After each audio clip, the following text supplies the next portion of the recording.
Bonsoir, bienvenue dans le Seigneur, soyez richement bénis dans le nom de Jésus. Aujourd'hui, nous sommes le 29 janvier 2019 et aujourd'hui, nous allons parler de la souffrance. Oui, beaucoup de personnes se demandent dans le monde entier pourquoi Dieu permet autant de souffrance. Et nous, en tant que chrétiens, parfois on se pose la question, Seigneur, pourquoi permets-tu autant de souffrance dans nos vies? Donc aujourd'hui, ici fera l'objet de cette vidéo, nous allons en parler vraiment en profondeur, que nous comprenions bien pourquoi est-ce que le Seigneur Jésus-Christ, qui nous aime tant, qui nous a sauvés, permet que nous souffrions. Donc voilà, c'est ça. Je vais directement commencer par un texte qui se trouve dans Jacques chapitre 1, versets 2 à 4, qui dit ceci. Mes frères, regardez comme un sujet de joie complète des diverses épreuves auxquelles vous pourrez, vous pouvez être exposés, sachant que l'épreuve de votre foi produit la patience, mais il faut que la patience accomplisse parfaitement son œuvre afin que vous soyez parfaits et accomplis sans faillir en rien. La parole du Seigneur. Donc voilà, ici, la Photoshop nous exhorte justement à voir les épreuves comme un sujet de joie complète, hein, et sachant en fait que les épreuves sont là pour, en fin de compte, faire quoi? Nous perfectionner, c'est-à-dire nous rendre vraiment parfaits à l'image de Dieu accompli, tout simplement. Et nous avons tout ce que nous vivons au Seigneur, nous vivions de cette manière, c'est-à-dire dans la chair, en commettant sorte de péché. Mais une fois que nous donnons vie à Christ, il est important de comprendre que nous devions changer, nous devons porter vraiment un footing de repentance, c'est-à-dire abandonner les mauvaises voies d'avant, ce qu'on faisait avant, et vraiment revêtir les âmes de lumière. Mais pour que cela puisse se prendre place dans nos vies, notre Dieu ne peut pas nous laisser le faire, comment dirais-je, étant sur un cocotier en train de siroter quelques boissons froides. Non. Parce qu'il sait très bien que lorsque l'être humain est dans le confort, il a du mal à écouter. Il a du mal à saisir ce que Dieu veut lui communiquer. Donc, le Seigneur, dans sa souveraineté, a choisi dans la souffrance, hein, pour pouvoir justement nous modeler et nous apprendre vraiment c'est quoi être spirituel, c'est quoi marcher son esprit, c'est quoi vraiment revêtir les armes de lumière dont est question de la parole. Donc, c'est ça. Donc, cette vidéo est vraiment pour tous ceux qui souffrent, hein, vraiment pour différentes raisons et qui se demandent pourquoi, Seigneur, pourquoi autant de souffrance dans ma vie? Je pense que cette vidéo va aider ces personnes à répondre ne serait-ce à une ou deux de leurs questions. C'est Dieu seul qui a les réponses à toutes choses. Mais je vais utiliser ici mon expérience à moi pour pouvoir exhorter quelques personnes. Il y a plusieurs années, évidemment, moi j'avais été très très malade et je me suis retrouvée du jour au lendemain avec beaucoup de limitations, beaucoup d'incapacités. Et étant très jeune, justement, j'avais beaucoup de mal à digérer cela. Et je disais, Seigneur, je ne comprends pas pourquoi tu mets autant de souffrance. Est-ce que ça vaut vraiment la peine, Seigneur? Pourquoi est-ce que tu permets que ma vie s'arrête comme ceci? Et à l'époque, le Seigneur, je te dis, je voudrais, Evelyne, que tu acceptes de vivre la vie que j'ai pour toi et non la vie que tu as pour toi. Vous savez que dans notre vie au Seigneur, nous avons du mal à croire que la souffrance peut faire partie intégrante de notre vie, de ce moyen que Dieu utilise en fait pour nous former, pour nous redresser en fait. On a reçu l'évangile comme quoi, viens à Christ, trouve de problèmes, tu vas te marier, tu auras des enfants, tu auras une belle carrière, tu auras de l'argent, tu auras ci, tu auras ça, tu auras le bonheur, le bien-être, etc. Mais en fait, on a mis de côté que ce Christ qui nous a sauvés a également souffert à la croix pour chacun d'entre nous. Donc nous donnons vie au Seigneur, nous devons nous attendre aussi à souffrir à son exemple. Et comme tout à l'heure, dans le premier but de la souffrance dans la vie d'un chrétien, c'est de l'amener vraiment à la perfection, c'est-à-dire être parfait, comme Christ est, être accompli en toutes choses sans faillir en rien. Et pour cela, pour le dépouiller des œuvres des ténèbres d'autrefois qu'il avait et le revêtir des âmes de lumière, c'est important que Dieu quitte la souffrance pour pouvoir vraiment le briser, le nettoyer, l'épurer. C'est vrai qu'on passe souvent on va souvent les œuvres comme des fournaises que nous dans nos vies pour nous épurer, vraiment pour nous raffiner, afin que nous soyons propres en fait, vraiment dignes d'être des vases vraiment d'honneur utiles dans son royaume. Et malheureusement, beaucoup d'entre nous euh, nous fuyons tout ça, hein, vraiment, comment dirais-je, vraiment la douleur, on veut pas souffrir, et c'est normal, hein, on est humain, on veut pas être exposé aux épreuves, on aimerait bien avoir, être dans notre confort tranquille, quoi, des petites épreuves sans plus, et continuer la vie tranquillement. Mais malheureusement, Dieu veut cela, nous comprendre que les épreuves dans nos vies sont sagement définie et permise par le Seigneur dans le but justement de nous nettoyer, de nous façonner à son image. Évidemment, pour que cela prenne place, il faut que la patience évidemment accomplisse parfois son œuvre en nous. Parce que durant ce temps d'épreuve, notre patience déjà est mise à l'épreuve et Dieu nous nettoie de manière graduelle, profondément, pour que nous soyons vraiment des vases à son image comme il désire. Donc ça, c'est le but de la souffrance, c'est vraiment de nous nettoyer. Nous pouvons d'ailleurs dire, hein, je crois que c'est dans 1 Pierre 4, on va lire ensemble, Pierre aussi en parle, hein, vraiment, que c'est d'avoir une compréhension que l'obéissance à Dieu ne peut pas se faire autrement que par la souffrance. Donc je vais lire. Donc voilà, c'est... Donc 1 Pierre 4, verset 1, je dirais jusqu'à 2 dit ceci. Ainsi donc, Christ a souffert dans la chair, vous aussi armez-vous de la pensée, de la même pensée. Car celui qui a souffert dans la chair en a fini avec le péché, afin de vivre non plus selon les convoitises des hommes, mais selon la volonté de Dieu, pendant le temps qui lui reste à vivre dans la chair. Voyez-vous, donc, c'est ça que je viens de dire tout à l'heure, c'est vraiment le but de la souffrance dans nos vies, c'est vraiment de nous tuer en fait, de pas nous tuer physiquement, on dit tuer la chair qui cause le péché et vraiment nous amener à marcher sans l'esprit et à vivre sans le de Dieu et non sans les voitures convoitises mondaines pendant tout le temps qui nous reste à vivre sur cette terre. Et pour cela, c'est impératif que nous comprenions que Dieu ne peut pas faire autrement que de passer par le brisement, pas des diverses épreuves pour nous nettoyer et nous donner vraiment cette grâce de prendre part vraiment à la vie qu'il a pour nous, a dit une vie de sainteté, une vie de pureté, une vie en fait qui glorifie son nom. Tout simplement. Donc voilà, c'est ça. Et nous voyons bien ici, comme on dit au verset 1, ainsi donc, Christ ayant souffert dans la chair, vous aussi armez-vous de la même pensée.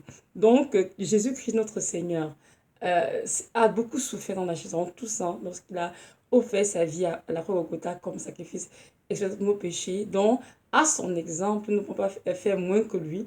Nous devons aussi souffrir comme lui pour pouvoir être digne d'être dans sa présence, de lui reviendra.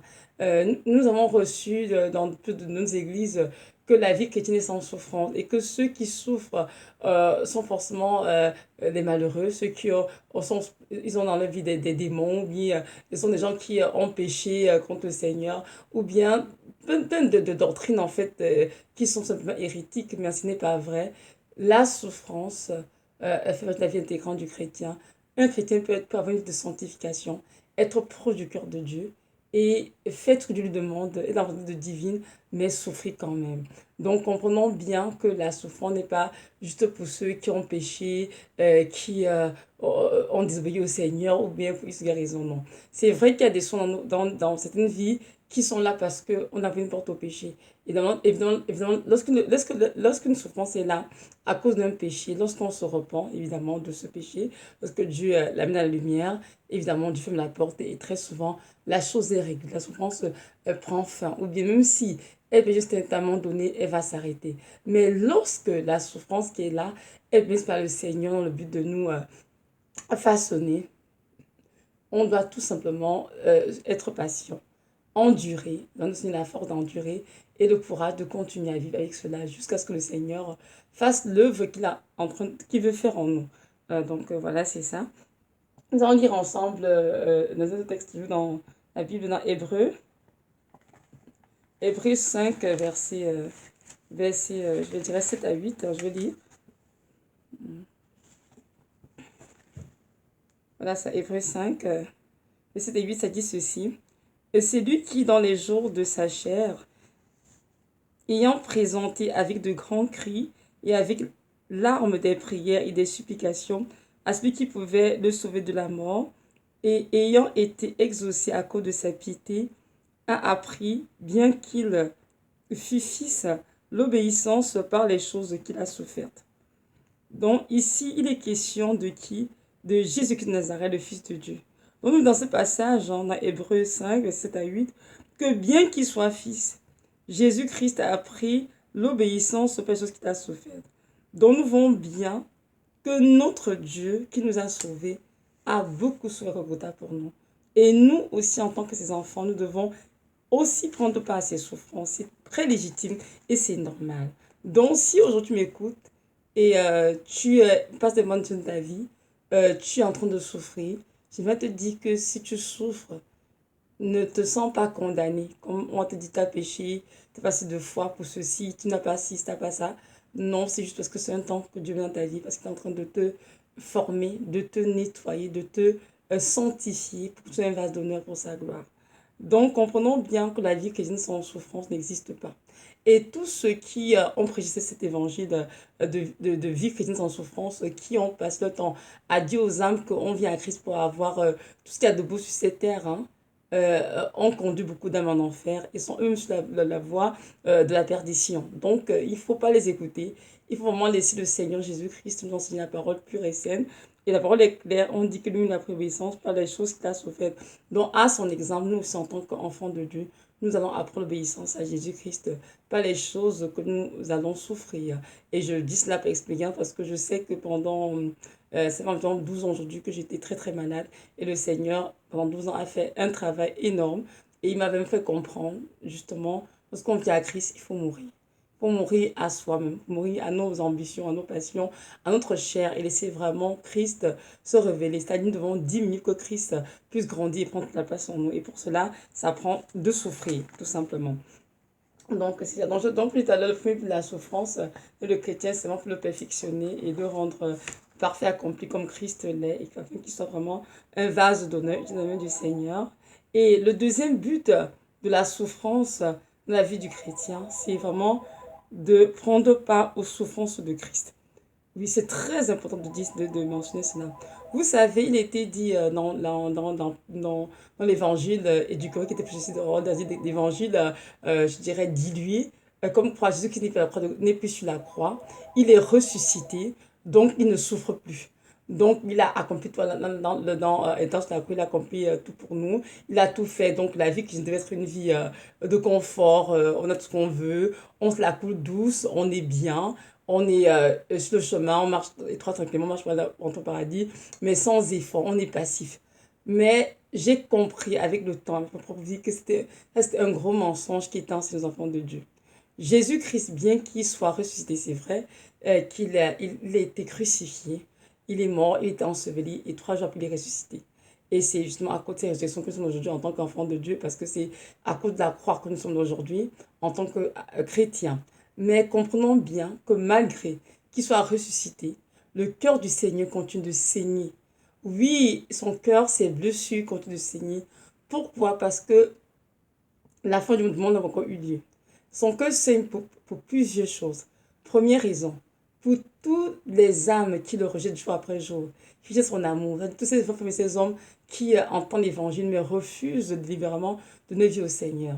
Son âme souffre, son cœur souffre pour ces âmes parce que Jésus-Christ est mort à la croix de Golgotha pour l'humanité entière, n'oublions surtout pas. Mais aujourd'hui, comme on retrouve, il y a encore beaucoup, beaucoup de gens qui ne sont pas sauvés et qui continuent d'être sous l'emprise de Satan et refusent de donner vie au Seigneur. Petit 2, ils souffrent pourquoi? Parce qu'il y a aussi beaucoup d'âmes qui ont dit qu'ils ont donné vie au Seigneur, qui ont dit qu'ils ont donné vie au Seigneur, mais qui malheureusement continuent de vivre une double vie, une vie dans le monde, un peu dans le monde, un peu dans l'église. C'est-à-dire une vie de péché. Ce qui fait que tous les péchés que nous commettons jour après jour, en disant son nom, juste pour tromper la galerie, fait saigner le cœur du Seigneur. Oui, ces péchés continuent de faire saigner son cœur. Pourquoi? Parce que lorsqu'on vient à Christ, on doit renoncer au péché et faire des efforts tous les jours, marcher dans la lumière de Christ, c'est-à-dire éviter le péché. Et même si on pêche pas inadvertement, on va juste se relever, se repentir et faire zéro puis recommencer. Malheureusement, aujourd'hui, beaucoup d'enfants de Dieu mènent des doubles vies. Jésus-Christ, pour eux, est devenu comme un moyen pour acquérir tout ce qu'ils veulent. Mais ils ne veulent pas suivre le Seigneur. Ils n'obéissent pas au commandement du Seigneur. Ils marchent dans le péché sans aucune crainte. Et ils vont à l'église tous les jours, ils lisent la Bible, ils vont dire, ils prêchent, ils chantent, ils font plein de choses pour le Seigneur. Mais Dieu, lorsque Dieu regarde leur vie de son trône, leur vie ne glorifie en rien le Seigneur. Lui aussi, son cœur saigne pour ces âmes-là. Troisièmement, le cœur du Seigneur saigne pourquoi? Parce qu'il y a beaucoup d'âmes qui vont en enfer par seconde, je dirais. Et cela attriste fort le cœur du Seigneur. Pourquoi? Parce que l'enfer a été créé, pas pour les hommes, mais pour Satan et ses démons. Et alors aujourd'hui, nous savons tous que l'enfer, pour ceux en tout cas à qui Dieu s'est révélé, ou bien pour ceux qui écoutent un peu les témoignages sur l'enfer sur Internet, l'enfer est rempli d'êtres humains. Ceci n'a jamais été le plan de Dieu pour l'humanité entière. Mais aujourd'hui, à cause de la désobéissance de l'homme, à cause de l'endurcissement des cœurs, beaucoup se retrouvent en enfer. Et lui qui sont en enfer, le cœur du Seigneur continue de saigner. Oui, de lui faire mal. Pourquoi? Parce que il ne nous avait à la croix de Golgotha pour les hommes et ensuite leur retrouver en enfer et se réjouir. Non, aucunement. Jésus qui son plan et son cœur a dit toujours que tous les hommes soient sauvés et parviennent à la connaissance de la vérité. Amen. Donc aujourd'hui, on se rend compte qu'il y a beaucoup d'âmes qui vont en enfer. Vous savez, la porte du ciel s'ouvre rarement pour qu'une âme y entre. Mais en enfer, les âmes y tombent à chaque seconde, comme des gouttes d'eau. À chaque fois, les âmes tombent en enfer. Et ces âmes qui sont en enfer, croyez-moi, font pleurer le Seigneur tellement, et son cœur est fortement attristé. Donc, comprenons bien que le Seigneur Jésus-Christ, bien qu'il soit sur son trône, le roi de gloire que nous savons, il a besoin que nous, en tant qu'enfants, que nous puissions prendre part à ses souffrances, oui, afin d'offrir nos souffrances comme une offrande spirituelle pour pouvoir aider d'autres âmes à donner le vie au Seigneur et à rester évidemment dans le Seigneur. Je vais lire un texte qui se trouve dans 1 Pierre 4, des versets 12, j'irai jusqu'à la fin, jusqu'à 19. Donc, je vais lire 1 Pierre 4, verset 12 à 19. Ça dit ceci. Bien-aimés, ne soyez pas surpris comme d'une chose étrange qui vous arrive, de la fournaise qui est au milieu de vous pour vous éprouver. Réjouissez-vous au contraire de la part que vous avez en souffrance de Christ, afin que vous soyez aussi dans la joie et dans l'allégresse lorsque sa gloire apparaîtra. Parole du Seigneur. De ici, Pierre nous exhorte de ne pas voir les épreuves comme une chose étrange, hein, les épreuves qui qualifient de fournaise, mais de comprendre que l'on nous réjouit. Pourquoi? Parce qu'en souffrant, nous participons au soin de Christ, nous prenons part aux souffrances de Christ, afin que lorsqu'il sera dans la joie, dans l'allégresse aussi, que nous, non, pardon, avant que nous soyons dans la joie de la caisse, lorsqu'il apparaîtra, lorsqu'il revient chez son église. Donc, notre Dieu fait comprendre que si nous souffrons pour lui, pour sa gloire, c'est une bonne chose. Et nous devons nous en réjouir, tout simplement. Verset 14, ça dit ceci. Si vous êtes outragés pour le nom de Christ, vous êtes heureux parce que l'Esprit de gloire, l'Esprit de Dieu repose sur vous. Que nul de vous, en effet, ne souffre comme meurtrier, ou voleur, ou malfaiteur, ou comme s'ingérant dans les affaires d'autrui. Mais si quelqu'un souffre comme chrétien, qu'il n'en ait point honte, et que plutôt il glorifie Dieu à cause de ce nom. Car c'est le moment où le jugement commencera par la maison de Dieu. Car si c'est par nous qu'il commence, quelle sera donc la fin de ceux qui n'obéissent pas à l'évangile de Dieu? Et si le juste se sauve avec peine, que deviendront donc l'impie et le pécheur? Ainsi que ceux qui souffrent selon la volonté de Dieu remettent leurs âmes au fidèle Créateur, en font ce qui est bien. Parole du Seigneur. C'est un texte que j'apprécie particulièrement parce que c'est un texte qui m'a beaucoup reconforté. Dans ce texte, Dieu nous demande de ne pas souffrir parce qu'on a péché contre lui. De ne pas souffrir en tant que meurtrier, voleur, fornicateur, adultère, etc. Nous devons souffrir sans de diviser, parce que Dieu nous impose de souffrir afin de prendre part à ses souffrances. Donc on dit ici que si quelqu'un souffre comme chrétien, qu'il n'en ait point honte. Donc mon frère, ma soeur, si tu es en ce moment et que tu souffres comme chrétien, je t'encourage à ne pas avoir honte de ta souffrance. Peu importe ce que c'est que son souffrance, si c'est la maladie, ou bien c'est la stérilité, ça peut être la pauvreté, ça peut être l'intimidation, comment dirais-je, l'abus, ça peut être trop de choses. Aujourd'hui, Dieu te dit de ne pas en rougir, n'aie pas honte, parce que tu es en train de glorifier Dieu. oui, avec tes souffrances. On dit car nous comprendre que notre Dieu est là pour nous soutenir, pour nous, comment dirais-je, nous porter dans nos souffrances. Lorsque nous souffrons, notre Dieu va sur son trône assis en nous regardant pour dire, ok, c'est bien, là qu'à souffrir, et puis il va dater. Non. Quand nous souffrons pour la gloire de Dieu, parce que c'est lui qui a permis la souffrance, nous allons voir que notre Dieu est vraiment là. Il souffre avec nous. Il nous soutient, il nous réconforte, il nous soulage, il nous encourage.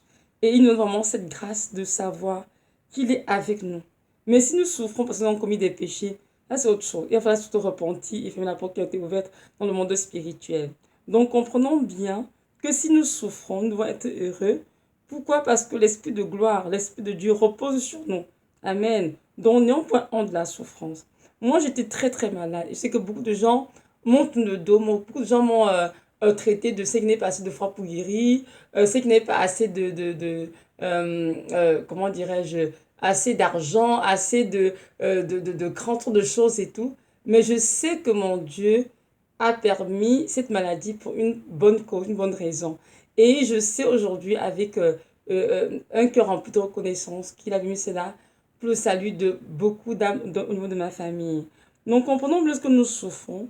Nous prenons part aux souffrances de Christ. Et ces souffrances se constituent, je vais m'expliquer, une offrande spirituelle au Seigneur. Donc Jésus-Christ joignent nos souffrances à ses souffrances à lui et offre cela au Père comme une offrande spirituelle. Et les grâces sont déversées pour le salut de plusieurs personnes autour de nous. Cela, ça peut être un membre de nos familles, ça peut être des amis, des collègues, des voisins, des voisines, même des personnes que nous ne connaissons pas dans d'autres pays, d'autres races. Oui, que Dieu utilise toutes ces souffrances pour déverser les grâces et attirer ces âmes qui sont soit rebelles, soit endurcies vers le Seigneur. Au ciel, beaucoup de personnes seront surprises de voir que Dieu leur dit, mais c'est à cause de tes souffrances que tu as vu cette fille qui était chinoise, c'est à cause de tes souffrances qu'elle a pu me donner sa vie. Tu as vu telle personne dans tel pays, c'est à cause des souffrances que j'ai pu l'attirer à moi. Et on s'accommode aussi, comment s'acheter juste chez moi, tranquille, dans tel pays, en train de me reposer. Comment ça fait que j'ai pu accomplir telle chose. Mais ce sont des choses qui, évidemment, sont au-dessus de notre pensée humaine. Au début, même, je ne comprenais pas ce que c'était, mais Dieu a pris le temps de m'expliquer. Aujourd'hui, je comprends très bien que le Seigneur Jésus-Christ, comme je dis, bien qu'il le soit, il ne soit plus sur la croix, il continue de souffrir. Et nous, en tant que ses fiancés, c'est-à-dire ses épouses, qui chez bientôt, nous devons prendre part à ses souffrances afin de contribuer aussi à notre royaume, c'est-à-dire au salut des âmes, tout simplement. Pas pour avoir l'argent, pas pour son jeu, non, non, du tout, du tout. C'est vraiment une offrande spirituelle qui contribue au salut, au bien-être des âmes, et ce partout dans le monde entier, sinon comme Dieu décide, sinon sa souveraineté. Donc c'est ça, donc voilà vraiment, Dieu nous demande aujourd'hui que si nous souffrons, sans sa volonté de remettre nos âmes au fidèle Créateur, en faisant ce qui est bien. Donc mon frère, ma soeur, si tu souffres sans la volonté de Dieu, remets ton âme au fidèle Créateur en faisant ce qui est bien. Et je sais qu'il prend soin de toi, il ne t'abandonnera pas, il va prendre soin de toi, il va te soutenir, te fortifier, t'encourager. Et lorsque le moment de la souffrance qu'il voudrait que le temps arrive, que cette souffrance arrive, il va le faire. Il va faire cesser la souffrance pour sa gloire, tout simplement. Donc, c'est ça. Allons lire ensemble notre texte dans la parole toujours. Ça, c'est dans Colossiens. Un exemple vraiment, justement, qui nous montre que ce qui est dit ici n'est pas faux. C'est très biblique de souffrir pour les âmes. Hein, parce que notre frère Paul a souffert pour les âmes, justement. Donc, dans Colossiens 1, verset, je dirais 24, ça dit ceci, c'est Paul. Colossiens 1, verset 24, ça dit ceci. Je me réjouis maintenant dans mes souffrances pour vous. Et ce qui manque aux souffrances de Christ, je l'achève en ma chair pour son corps qui est l'Église. Amen. Donc je relis. Je me réjouis maintenant dans mes souffrances pour vous et ce que... oui, c'est ça. Et ce qui manque aux souffrances de Christ, je l'achève en ma chair pour son corps qui est l'Église. C'est d'elle que j'ai été fait ministre sur la charge que Dieu m'a donnée auprès de vous, afin que j'annonçasse pleinement la parole de Dieu. Donc voyez-vous, notre Dieu nous demanderait à tous de souffrir comme Paul, d'achever ce qui manque à ses souffrances dans nos chairs, dans le but justement de contribuer des âmes et de contribuer à l'avancement de son royaume. Donc, je aimerais vraiment passer cette vidéo, interpeller toutes les personnes, comme je dis au début, qui souffrent et qui se demandent pourquoi, Seigneur, pourquoi autant de souffrance dans ma vie. Alors, je me te dis, mon frère, ma soeur, si Dieu t'a dit que ce que tu souffres n'a rien à voir avec le péché, tu ne souffres pas parce que tu as péché entre Dieu, mais parce que c'est seulement selon sa volonté divine. Je veux que tu saches que notre Dieu est avec toi, il te soutient. Ne sois pas découragé, continue d'endurer, demande de la force de Dieu pour endurer ce que tu as enduré et sache que le moment viendra, lorsqu'il va estimer que tu as assez porté cette croix, il va te la ôter et soit c'est la maladie, il va te guérir complètement. Si c'est, je sais pas, n'importe quoi, une pauvreté, peut-être financière, il va restaurer toutes choses. Mais je veux juste te dire que peu importe ce que c'est, ça peut être différentes épreuves, je sais pas ce que c'est et tout, mais le temps de Dieu viendra où il va te soulager. Mais sache que tes souffrances ne seront pas vaines. Tu verras un jour, devant le Seigneur Jésus de Nazareth, comment toutes les souffrances que tu as endures ici-bas ont servi comme offrande spirituelle dans le monde entier, dans le monde spirituel, pardon, pour le servir de plusieurs âmes. Donc, tu n'as même pas connaissance forcément. Tu es même de ta famille, comme tout à l'heure, peut-être d'autres personnes que tu ne connais même pas. Donc, c'est ça. Je vais vraiment passer ce message, nous encourager tous à ne pas, comment dirais-je, nous décourager ce chemin étroit sur lequel nous sommes, qui est le paradis, mais de continuer à accepter, souffrir pour le Seigneur, avec lui, dans toute l'endure aussi, vraiment à cause de toute cette impiété, du péché dans ce monde, et de savoir qu'un jour notre récompense sera grande. Donc c'est ça, remettons nos âmes au des créateurs, notre Dieu Tout-Puissant, Jésus de Nazareth, qui prend soin de chacun d'entre nous, et il est le maître, il est le souverain, sacrificateur, qui sait exactement à quel moment il mettra fin à cette épreuve dans laquelle nous nous trouvons en ce moment. Donc c'est ça. Soyez fortement encouragés et sachez avec aujourd'hui que Dieu ne veut pas façon pour rien et qui souffre avec nous en passant. Et lorsque nous pleurons, Dieu est en train de pleurer. Lorsque nous avons mal, il a aussi très mal le Seigneur. Mais la souffrance est un mal nécessaire dans le but de nous former, comme je l'ai dit en premier temps, de nous façonner, de nous perfectionner. Dans un deuxième temps, dans le but de servir comme offrande spirituelle pour servir de plusieurs âmes dans le monde entier. Donc c'est ça. Soyez fortement encouragés, que le Dieu de gloire vraiment vous bénisse richement. Il vous accorde cette grâce vraiment de ne pas vous soumettre à l'évangile dit comme quoi la vie chrétienne est sans souffrance. Il faut être accompli, il faut avoir le bien-être, l'argent, être sans maladie, être sans épreuves et tout. Ça, c'est ce que j'appellerais le faux évangile. Parce que le vrai évangile que Paul a prêché, Pierre, Jean, Jacques, etc., c'est l'évangile vraiment de la renonciation à soi, porter sa croix et suivre Nazareth. Et les souffrances, très souvent, sont des croix que nous portons. C'est ça, jour après jour, pour suivre le Seigneur. Donc, c'est ça. Merci d'avoir écouté et que Dieu de gloire vous comble de toutes ses grâces. Amen.